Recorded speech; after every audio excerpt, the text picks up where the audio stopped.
It's a name, 4 letters, spoken without awareness, in the dark, by the woman he built his life alongside. What makes it cut differently is that she had no idea it escaped her, and what makes Rowan different is that he didn't move a muscle when it did. The sheets smelled like her. The same lavender she'd used for as long as I could remember. The fabric soft, in the specific way that expensive bedding becomes after many washings. I had stopped noticing it, the way you stop noticing most of the permanent things in your life, and then you notice again in the wrong moment. I was awake because I couldn't sleep. This happened to me occasionally.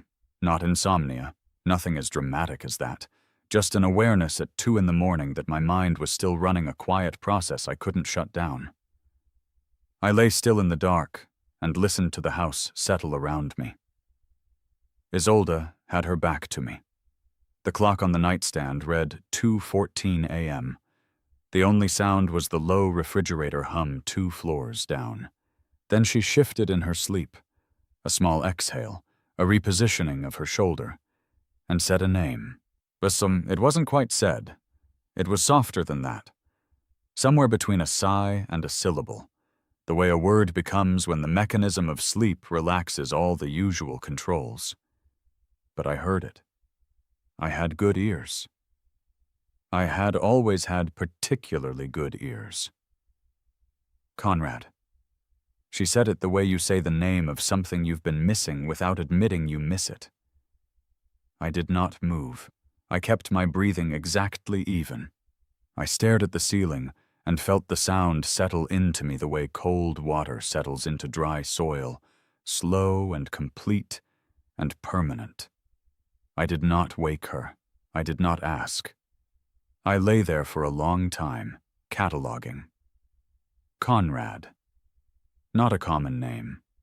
Not a name she had ever mentioned to me, not at a dinner party, not in a story about work, not in the casual shorthand of married people who share the texture of each other's days. But I ran through the last 6 months of her conversation. The names she'd dropped while cooking, while on the phone in the kitchen, while describing someone at work who had annoyed her or impressed her. I ran through them carefully and came up with nothing, which meant Conrad was someone she did not talk about. That was interesting. That was, in fact, the most interesting thing that had happened in this marriage in quite some time. I got up at 3 a.m. I did not turn on a light. I moved through the dark bedroom with the practiced ease of a man who knows the furniture by memory, went downstairs to the kitchen, and filled a glass of water. I sat at the table in the dark. I was not angry. I want to be precise about that, because it matters for what comes later. What I felt was closer to the sensation I remembered from childhood.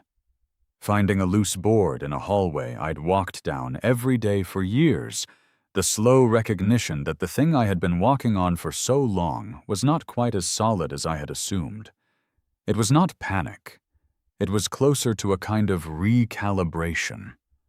The mind updating its model of the world to account for new information. I drank the water. I went back to bed. I did not sleep. In the morning, Isolde made coffee the way she always did. Too strong, poured into the large blue ceramic mug she'd had since before I knew her. She was in a good mood. She hummed something low and tuneless, stood at the window with her coffee, and looked out at the garden the way she did in the mornings. She wasn't in a hurry. And she didn't notice that I was watching her with more attention than I had used in a while.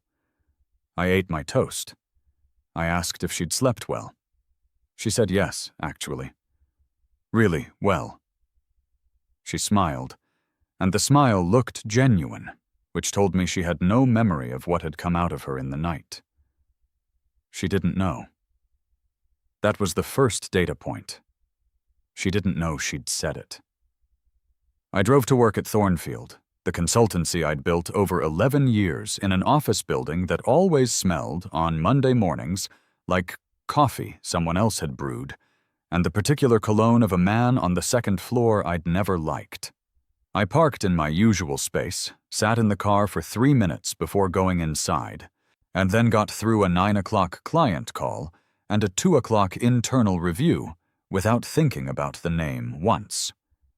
Because the ability to work inside a clean operational register, regardless of what is happening underneath, is something I had spent 20 years developing. I thought about it on the drive home, deliberately, with the same methodical attention I'd have given a business problem I needed to solve. Isolde was a marketing director at Aldercroft Capital, a mid-size investment firm in the financial district. She had worked there for 6 years. I had met maybe 8 of her colleagues across work events, quarterly dinners, the Christmas party, the annual conference she attended out of state every spring. I knew those 8 names. Conrad was not among them. The second data point was older than the name, and had been sitting in a drawer at the back of my mind for months, unlabeled and unexamined. She had started taking her phone into the bathroom at night. Not once, not occasionally, routinely, and without comment. It was the kind of behavioral shift that is invisible until you have a reason to look for it, and then it is suddenly entirely legible. I noted it. Third, 4 months ago she had started going to the gym on Saturday mornings. I had not asked questions. I'd been glad she'd found something for herself, assumed it was a response to the particular flatness that our shared routine had acquired. She came back fresh-faced and slightly flushed, and talked about machines she was using and improvements she was making to her form. I had nodded and been supportive, and had not once thought to ask which gym or who she went with, or why she had quietly switched from the branch 2 streets from our house to one 20 minutes away in traffic. I filed that next to the first 2. I did not say anything that evening. I made dinner. Wednesday was mine, and we ate with the television on, the background noise of a property show we had both stopped actually watching months ago. I observed her phone on the table beside her plate. Face down, which had been her habit for a while. I had normalized it. I stopped normalizing it. After she went to bed, I sat in my study, opened my laptop, and created a new document. I typed the date at the top. Beneath it, I wrote 3 lines. Just facts. The name, the phone behavior, the gym. No editorializing, no emotional language. Strictly what I had observed, and when. So I saved the document under a file name that meant nothing, a string of numbers that looked like a version date, nested inside a folder of similarly meaningless files on an encrypted partition of my hard drive that I had set up 2 years earlier for client work. I wasn't permitted to discuss outside the firm. I had started my file. The weeks that followed had a particular texture. On the surface, nothing had changed. The house, the meals, the evenings, the way she sat on the couch with her knees tucked under her when she was cold. I went to work, came home, was present in all the ways I had been present before. I did not ask new questions, I did not change my behavior. But underneath, I was paying a different kind of attention. The observations accumulated. She bought a new dress and did not mention it. She was wearing it to a work event, and returning that evening with the particular ease of someone who had been looked at in a way they found pleasing. She started receiving package deliveries addressed only to her name. Small things, cosmetics, a book, which wasn't unusual in itself, but each of them came with that same slight excess of care in putting them away before I could see. She laughed at her phone one evening, while I was in the same room, and when I glanced over she tilted the screen without drama and said it was something a friend had sent, and then laughed once more, as though the friend's name being unremarkable was reason enough not to mention it. The friend was not named. In my file, each entry was dated, specific, and entirely free of interpretation. I was not building a case for a confrontation. I was building a record. But there is a difference, and the difference matters in practical ways that I was beginning to understand in considerable detail. I identified Conrad on a Tuesday in early March. It came through the shared family laptop, the one we used for household budgeting and streaming subscriptions. I sat down to check the joint account balance. The browser had a tab open that she had not closed. Isolde's Aldercroft calendar, logged in through the web interface, was sitting there in the middle of a week view. I did not open it further. I did not dig. I looked at what was already visible on the screen. A recurring event on Tuesday afternoons, flagged as a location meeting. Quarterly alignment. C. Ralston. The next instance was that afternoon, at 4, us at a cafe I had once suggested for a client lunch, and she had dismissed as too loud for a real conversation. Conrad Ralston. I had a last name. I had a location and a recurring time. I closed the laptop without touching anything else. I typed the name into a clean browser on private mode. LinkedIn returned him in the first result. Aldercroft Capital, Senior Investment Director. The photograph showed a man in his early 40s, the kind of even-featured, square-shouldered competence that reads as successful from across a room. His profile indicated he had been at Aldercroft for 4 years. Isolde had been there for 6. 2 years they had overlapped before the recurring Tuesday meetings began. 4 years total since he'd joined. Whatever this was, it had had time to develop and deepen, with access built in, as the natural currency of a shared workplace providing cover for everything that had been accumulating. I sat with the number for a moment. 4 years. Then I closed the window, cleared the browser history, and went back to work. I called Gideon the next morning from my car, parked on a side street I didn't normally use. Gideon was a property and family law solicitor who had been one of my closest friends since a first job we'd both taken straight out of university. We had stayed in contact through the years, in the way that people do when the early friendship was the kind that forms before anyone is trying to be anyone, before the performance of the professional self has had a chance to take hold. I told him I needed 15 minutes. Off the record, as a friend first, before anything else. He asked if everything was all right. I said, "No, Martin, but I'm handling it carefully, which is why I'm calling you before I've done anything." He was quiet while I gave him the relevant facts. Not everything. I hadn't assembled everything yet, but enough. When I finished, he was quiet for another moment. "How much of the marital estate is liquid versus tied up in the house and the business?" he asked. I told him. "Your holding company predates the marriage?" "Yes." "She's never had a formal role in Thornfield, no directorship, no documented equity stake, no contribution recorded in any company filing?" That was correct. "Then the business is almost certainly protected," he said.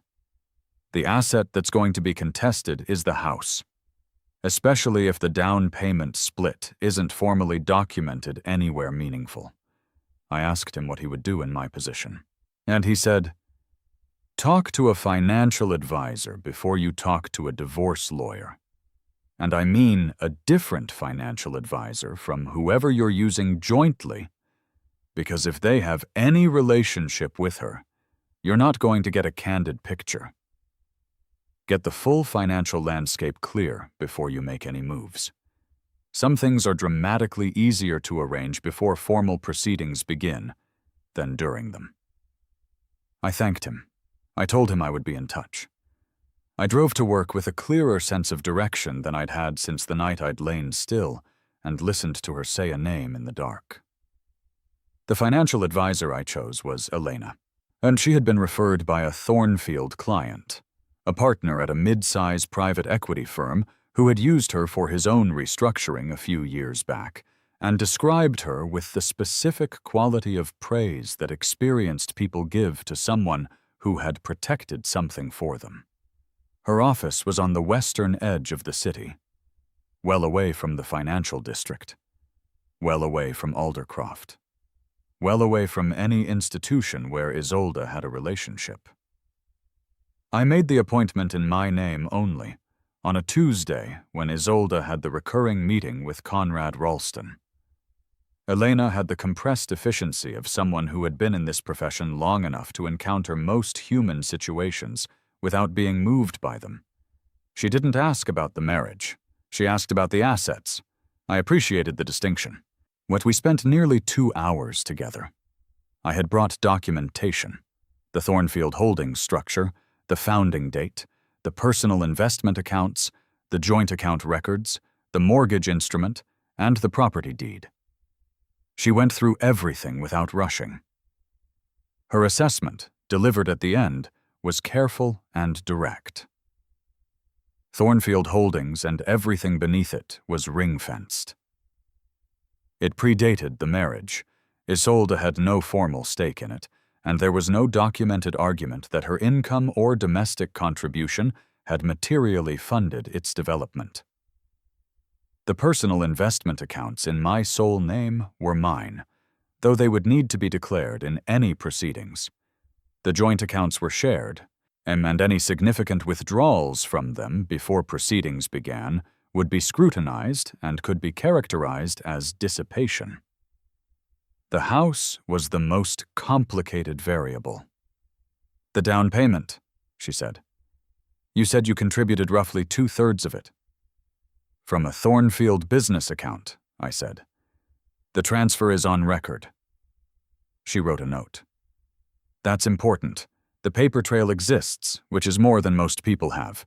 It's not a guarantee of a 2/3 allocation in a settlement, but it substantially strengthens the argument for unequal contribution." Then she asked the question I hadn't anticipated. "Have you looked at her financial behavior recently? Not as a surveillance exercise, as a data exercise. Do you have a clear picture of what she earns, what she spends, where it's going?" I said I had a general sense, but hadn't looked at the detail. She said, "I'd look. Not because I'm assuming anything, but in situations like the one you're describing, it's not uncommon for one party to begin moving money before the other has any indication that the relationship is changing. The joint account is accessible to you. The statements are your right to review. I would review 3 months at minimum." I drove home that evening and pulled 3 months of joint account statements from the online portal. The joint account was legally mine to review and always had been. What I was looking for was not what was there: the regular bills, the grocery runs, the streaming subscriptions, but what was new. Pattern change. Something that had appeared and had not been mentioned.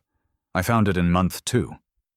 A new recurring outgoing payment, $460 WOSKI monthly, to a recipient listed by account number rather than a merchant name.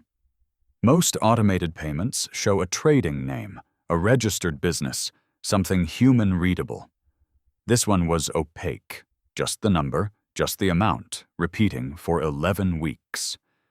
11 weeks ago was approximately the period when I had first noticed her carrying her phone to the bathroom at night.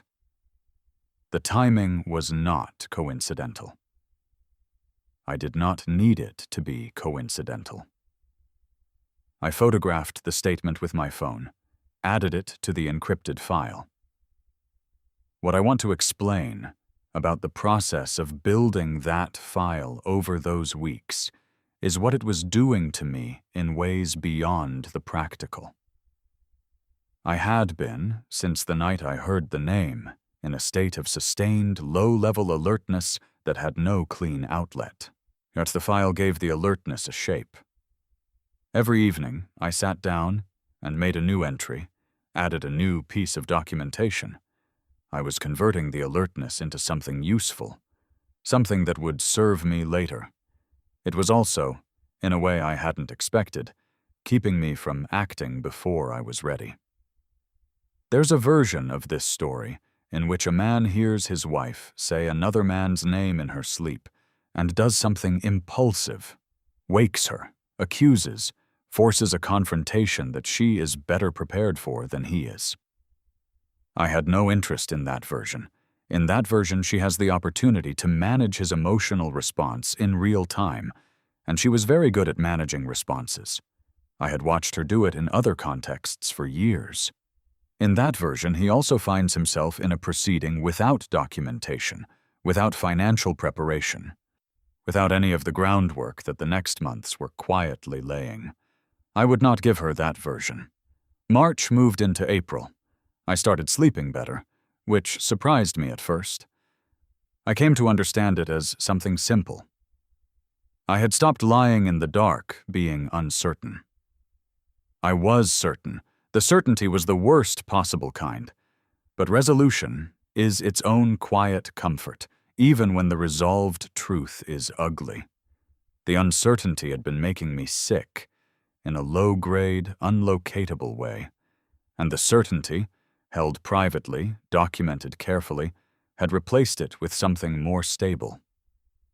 Isolde and I were, on the surface, exactly as we had been. She came home at her usual time most evenings. We cooked or ordered takeout. We watched television. On some Fridays we opened wine and talked in the way that we had talked in year 2, but when everything had still felt like a discovery. I sat in those Friday evenings and watched her face and tried to understand what it was.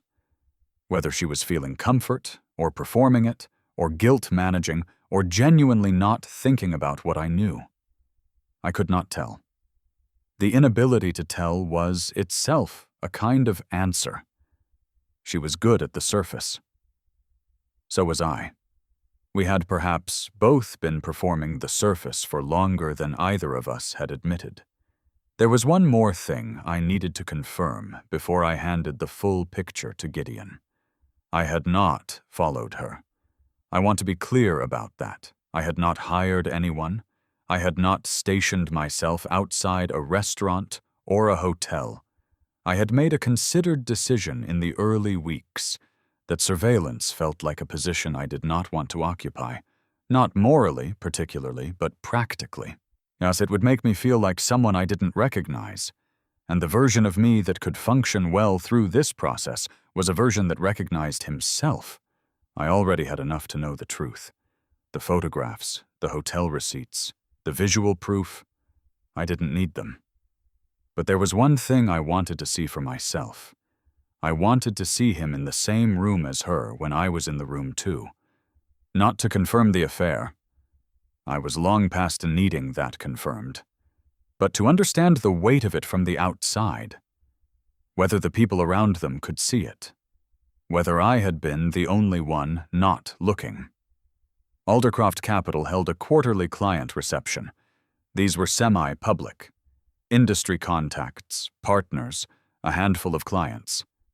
I had attended 2 of them over the years as Isolde's +1, and I was on the mailing list from those previous attendances. The invitation arrived by email. I RSVP'd yes. I told Isolde that evening that I'd thought it might be nice to go together this time. It had been a while since I'd seen her world.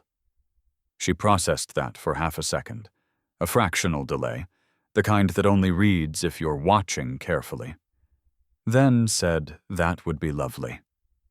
The evening of the reception, I wore a charcoal suit I hadn't had on in nearly 2 years and arrived at the venue 5 minutes before she did. I took a position near the bar, spoke to 2 people I recognized from previous events, and waited. She arrived looking composed and very slightly overdressed. Yet I recognized the overdressing as the particular kind that comes from nerves, the extra effort of someone who wants to be prepared for an environment they're not entirely comfortable in. She spotted me quickly, came to my side, and I took her hand, which I had not done in months. She let me, and her hand was cool. Conrad Ralston was already in the room. I had recognized him from the LinkedIn photograph the moment I walked in. The squareness of his jaw, the studied ease of a man used to working a room. He was near the windows with two other men, talking with the relaxed confidence of someone on his professional home ground. He saw Isolde before she saw him. I was watching his face when it happened. It was a half-second thing, a going still, a momentary compression of expression before the social mask reassembled itself. Comes the precise look of someone for whom the person who just entered the room is not a colleague, but something more demanding. She turned and found him, her hand tightening by a degree on my arm. The introduction was smooth. I'll give her that. Her voice didn't change register. Conrad, have you met my husband? Rowan, this is Conrad Ralston, Senior Director. She used his name without hesitation, which told me she had anticipated that this moment would come and had rehearsed for it. She had done the preparation. Conrad extended a hand. Firm grip, direct eye contact, held exactly long enough. He looked at me without flinching, which told me he had done the preparation too. Rowan, I've heard a lot about you. I held his eye and smiled. I'm sure you have, I said. What we talked for 4 minutes about nothing that mattered. A piece of infrastructure news in the financial district, a firm we both knew tangentially, the food at these events. He was smooth in a way that spoke to practice, comfortable in contradiction, at ease inside a performance he had apparently been giving for some time. I watched the specific distance he maintained from Isolde throughout. Not the natural ease of colleagues, but the slightly overmanaged distance of someone exercising deliberate restraint in a compressed space.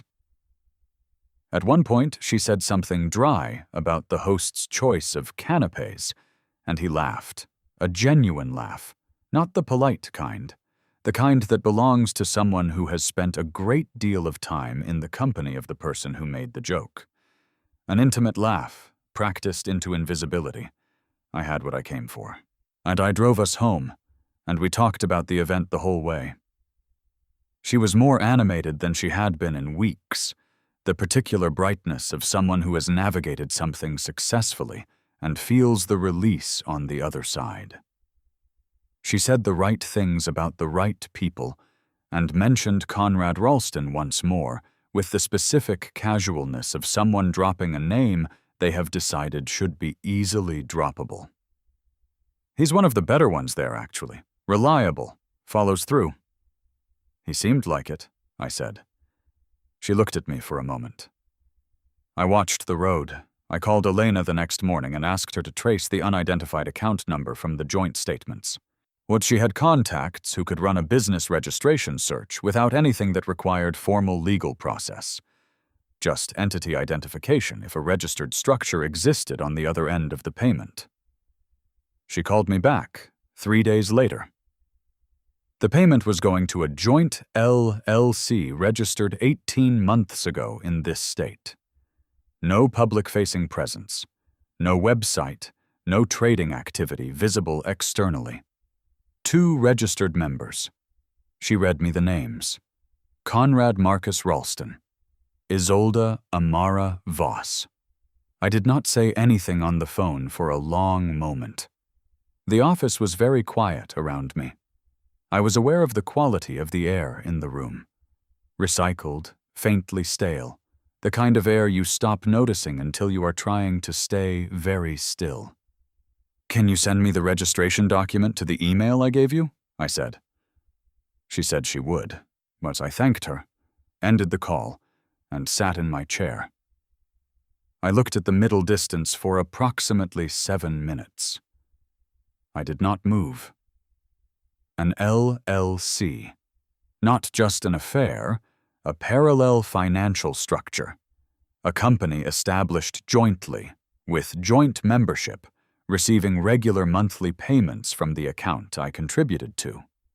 Whatever this was between them, it had progressed beyond the personal into something with a legal architecture.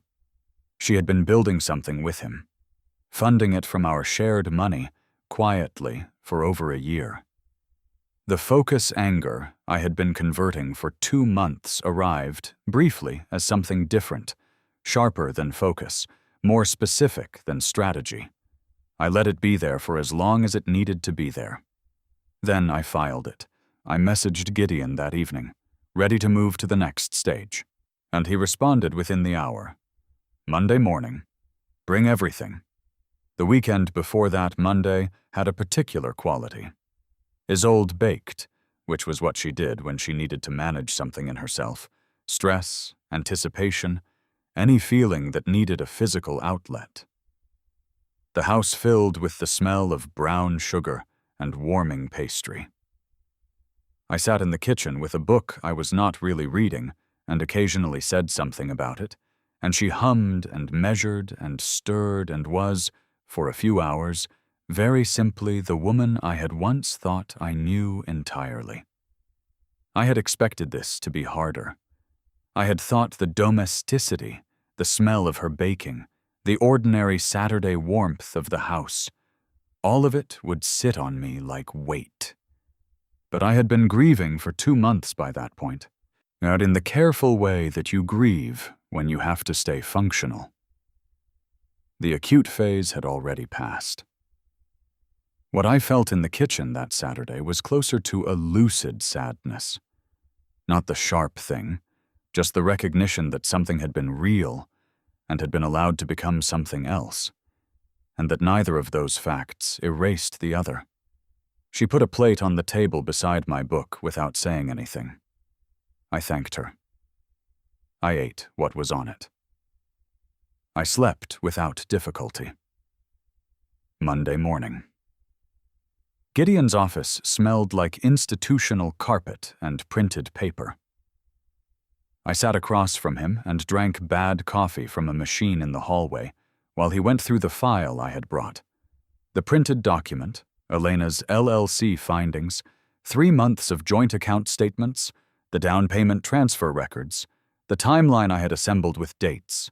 He went through it with the compressed attention of someone reading for the pieces that will matter later. When he finished, he looked up. "You've been thorough," he said. "I had time." He tapped Elena's document. "The LLC changes this significantly. This is documentary evidence of a financial entanglement, a sustained, structured one, between your wife and a third party over a period of 18 months, partially funded by marital assets without your knowledge or consent.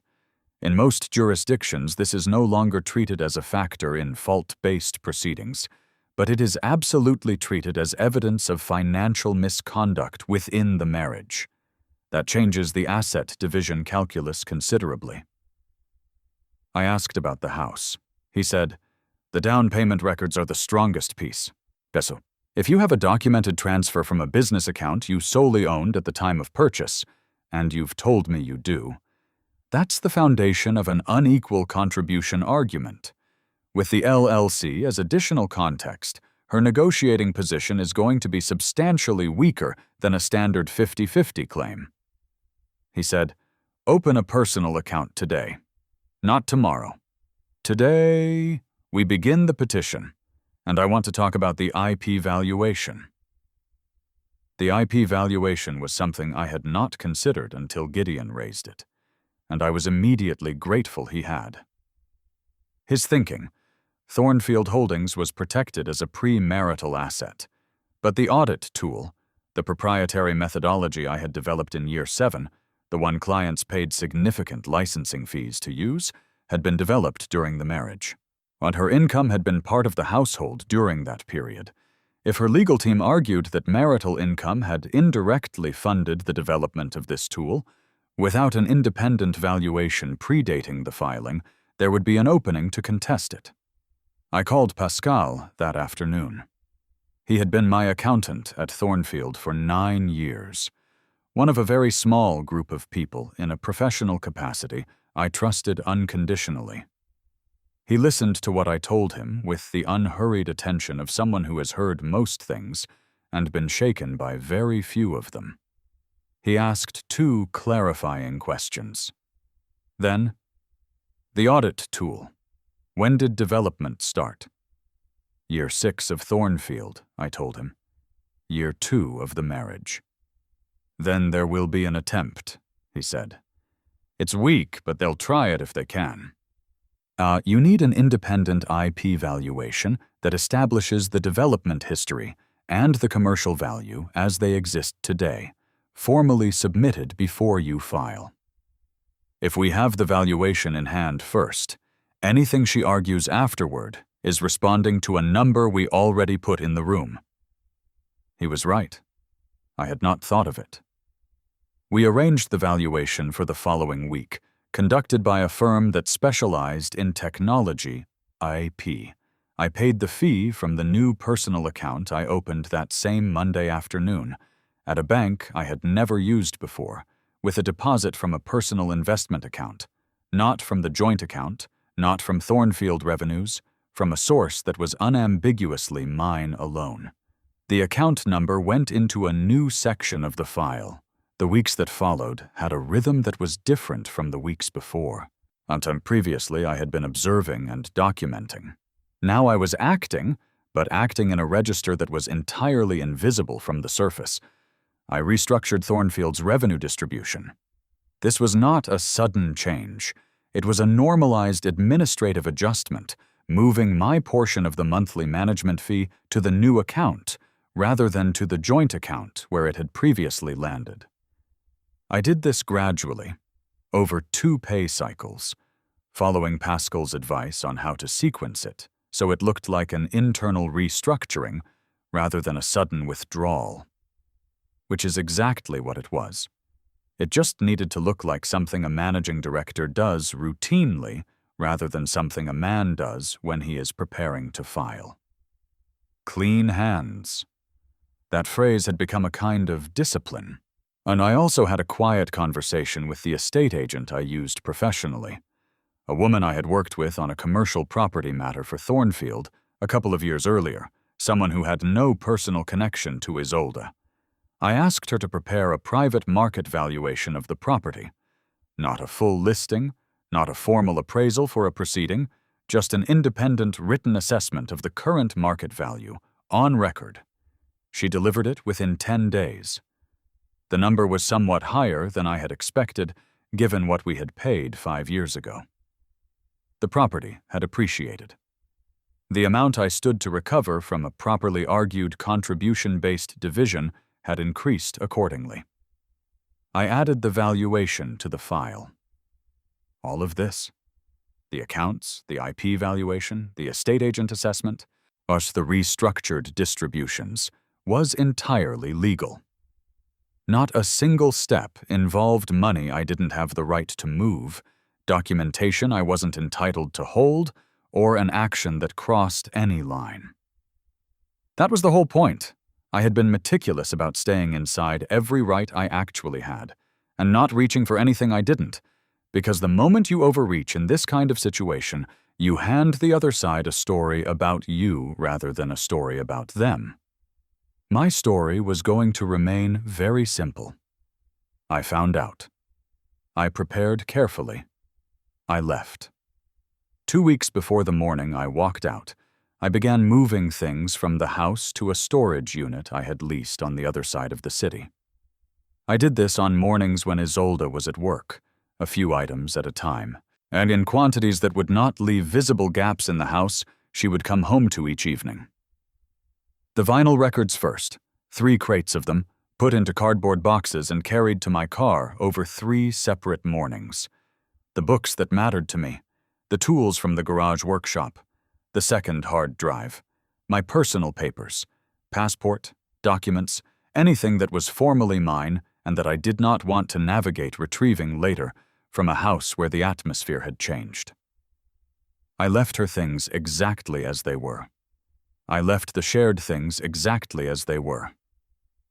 The house remained, to all visible evidence, the house it had always been. My clothes stayed in the wardrobe. I made the bed each morning. I cooked on my nights. I was present in every way she would notice or measure presence. I was also finishing the file. In the final 2 weeks, I went through everything one more time, the full arc of it from the first entry to the most recent, and I checked it for gaps, for anything that was interpretive rather than factual, for any moment where I had recorded something as a fact that was actually an inference. I found a few inferences. I rewrote them as observations. The file was clean when I finished. A dated record of what I had seen, supported by documentation where documentation existed. It read like something a careful person had assembled over a long time without knowing exactly what it would become, which is exactly what it was. The IP valuation came back and confirmed what Pascal had predicted. The audit tool's development history was traceable to year 6 of Thornfield's operation, with no commercially significant contribution from any source outside the business. The valuation assigned it a licensing and capital value that made it the largest single asset in the Thornfield IP portfolio. The document was dated, signed by an independent firm, and submitted to Gideon. He called me after reading it. "This closes the gap," he said. "There's nothing left for them to contest on the business." I asked about the timeline for filing. He said I had discretion. The petition was ready. The documentation was ready. I could instruct him to file and serve when I chose. I said, 2 weeks. He said he'd be ready. The night before I left, she made pasta. She cooked it in the large silver pot that had been in her family before she had moved in with me, and the steam rising in the particular way it did when she cooked pasta, and the windows were slightly cold. She put the bread on the cutting board, the good olive oil in the small ceramic dish she preferred, and we ate at the kitchen table with the low lamp on rather than the overhead light, because she had always found the overhead light too stark in the evenings. She talked about a trip. She had been thinking, she said, about the south of France. Somewhere in the hills, somewhere with dry roads and good wine, and a pace that was nothing like the pace we had been living at. She had been looking at rental properties, she said, places with terraces and views. She talked about it with the particular animation she had when she was imagining a future that included us in it, a version of us that had more room than this one, more ease. As I listened, I ate the pasta, which was good. I asked which specific area she had been looking at, because the question was natural, and she lit up in the way she lit up when she felt she was being heard, and she named a village in the Luberon with a name she mispronounced slightly, and described stone houses and lavender in the fields. "We should go somewhere this summer," she said. "We've been too static, don't you think?" "Maybe," I said. She looked at me, perhaps reading something in the non-committal answer, and I held her look pleasantly and said nothing further, and she moved on to the bread. After dinner, I washed up while she sat on the couch with her phone. The kitchen sounds were very ordinary. The water, the clink of the plates, the way the light through the window fell in a particular slant across the counter tiles, as I dried each plate and put it back where it lived. I wiped down the counter. I turned off the kitchen light. I said good night. She said it back without looking up from her phone, the way married people say good night when the evening has reached the point where it's just a formality. I went to bed at 10:30. I lay in the dark and listened to the house. The refrigerator hum, the distant sound of her program, a car going past outside. The particular quality of quiet that a house has when you already know it's no longer going to be your house, and you're lying in the last night of it, and the grief of that is present but manageable, because you've been managing it for a long time. I thought about the file, which was complete. I thought about the new account, which had enough in it. I thought about the storage unit, one which had everything I needed. I thought about the apartment across the city, which I had leased 6 weeks before under a business associate's connection, furnished sparsely with the specific things I'd had shipped there in advance. I thought about the envelope on the kitchen table in the morning. I fell asleep. The alarm on my wrist went off at 4:30 a.m. A low vibration, set 3 days before, calibrated to wake me without waking her. I was already almost awake. I lay still for a moment and listened, her breathing slow and even. The house. Then I moved. I dressed in the dark from the bag I had packed 2 nights earlier and stored in my study. Dark trousers, a sweater, my good coat. I did not open the wardrobe. I did not turn on a light. And I moved through the bedroom the way I had moved through it in the dark 100 times before. Around the edge of the bed, through the gap between the wardrobe and the door, out into the hall. I picked up the bag from the study. I went downstairs. In the kitchen, I placed the envelope on the table beside her coffee mug. This was the piece I had thought about most carefully in the weeks leading to this morning. Some people leave letters. Some people wake the other person and insist on a real-time confrontation. I understood the appeal of both, the desire to be heard, the desire to watch it land. I had no need for either. The envelope contained 2 documents. The first was a formal notice from Gideon's office, one he had prepared specifically for this moment at my instruction. Notification of forthcoming dissolution proceedings. Was service of formal papers to follow within 5 working days. Not my words. The mechanism's words. The second was a single printed page, Elena's LLC summary, with the registration document beneath it. Both names on the joint membership clearly visible. Conrad Marcus Ralston. Isolde Amara Voss. Not an accusation. Documentation. Evidence that I had not left in confusion, or in haste, or in the blindness of a man who didn't know what was happening in his own house. Evidence that I had known for a long time, that I had known with precision. I set the envelope where she would find it when she came down. I picked up the bag. I walked out of the kitchen, through the hall, to the front door.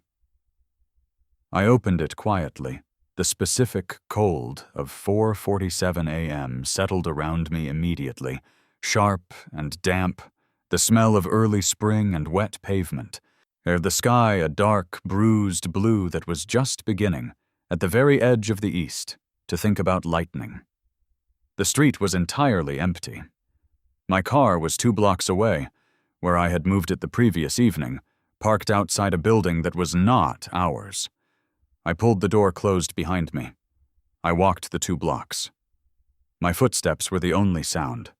The cold was clean, the way cold is clean when everything else is still.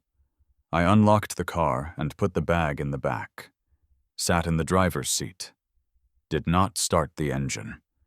The house was not visible from where I was parked. I did not go back to look at it. I started the engine at 4:51 a.m.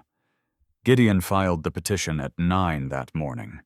By then, I was already 4 hours away. Bosham? In an apartment that smelled like fresh paint and the faint synthetic smell of new furniture I had not yet lived in long enough to stop noticing. East-facing window, a thin April light coming through the glass and lying flat across a clean floor. I put down the bag. I stood at the window. The city below was doing what it did at 9 in the morning on a weekday. Traffic, pedestrians, the ordinary machinery of a day. My phone rang at 8:47 a.m. The screen showed her name. I watched it ring. It rang 3 more times over the next 20 minutes. Then a different number, likely him or someone advising her, or a first impulse toward a solicitor she had not yet retained. I let it go to voicemail. At 9:30, Gideon sent a single message. Filed. He would be in touch. I made espresso. The machine was good. I had done the research and had it shipped to the apartment 2 weeks before. And the grind was right. And it came out clean and dense the way it should. I stood at the window with the espresso and looked at the light on the floor. The calls continued through the morning. Isolde, 3 more times. Then not at all, which told me she had read the envelope and spoken to someone who told her to stop calling. That transition, from multiple calls to silence, had a specific information content. It meant she now understood that this was not a dramatic gesture that could be reversed with a phone conversation. It was a process. The process was already running. In the months that followed, I did not track the proceedings with anxiety. Gideon handled it and kept me informed at the relevant steps. There was something clarifying about having converted 2 months of private preparation into a formal legal mechanism.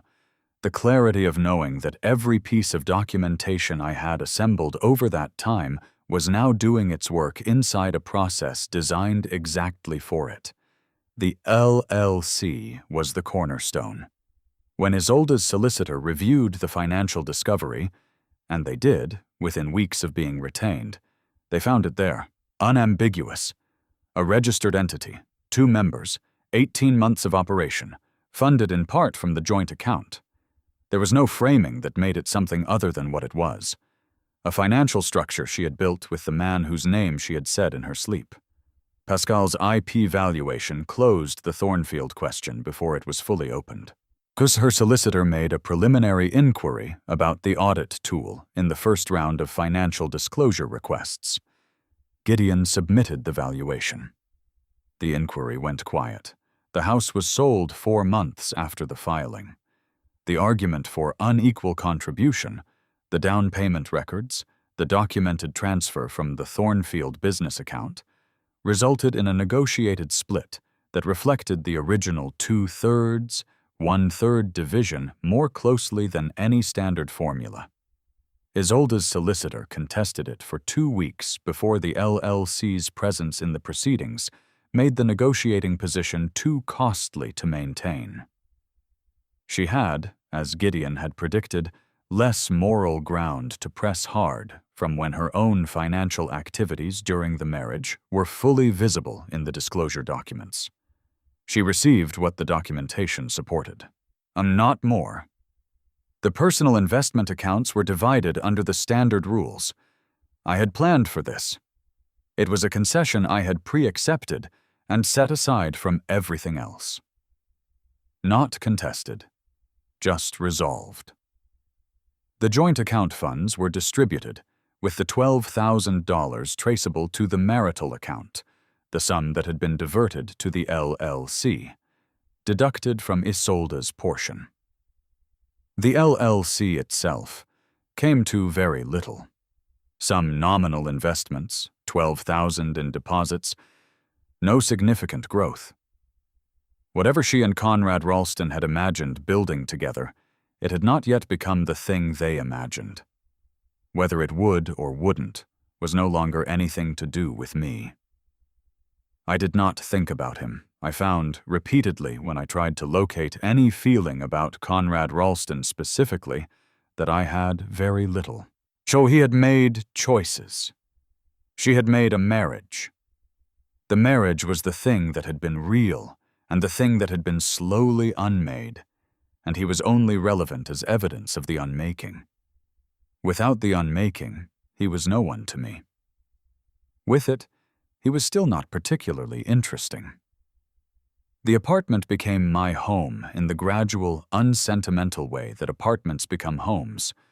One decent lamp, a rug with enough color to make the floor bearable in winter, the right kitchen equipment finally selected and owned rather than inherited from another person's taste.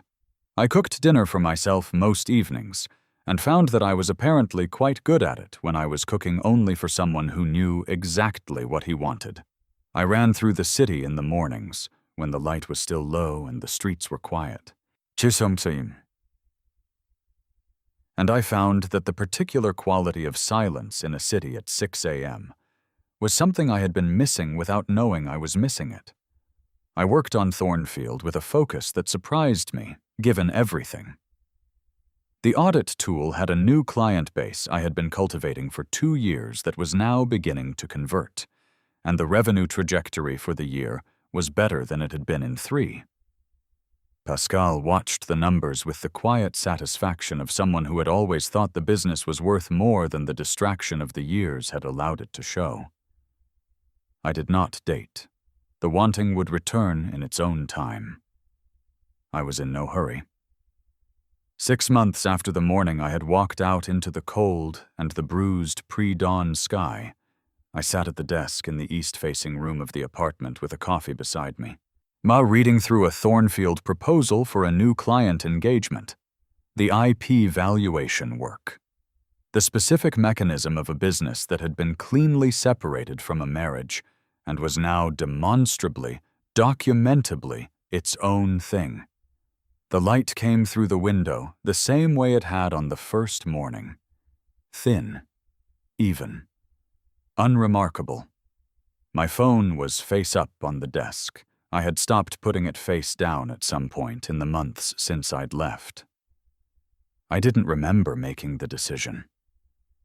I just noticed one afternoon that I wasn't doing it anymore. The proposal needed one more page. I found the gap on page 3, rewrote the paragraph that was carrying too much freight in too few sentences, and then printed the whole thing and put it in the folder I was taking to the 10 o'clock meeting. The meeting was at a firm called Meridian, was in a building downtown that smelled like recycled air and someone else's cologne. I put on my coat. I picked up the folder. I left for the meeting.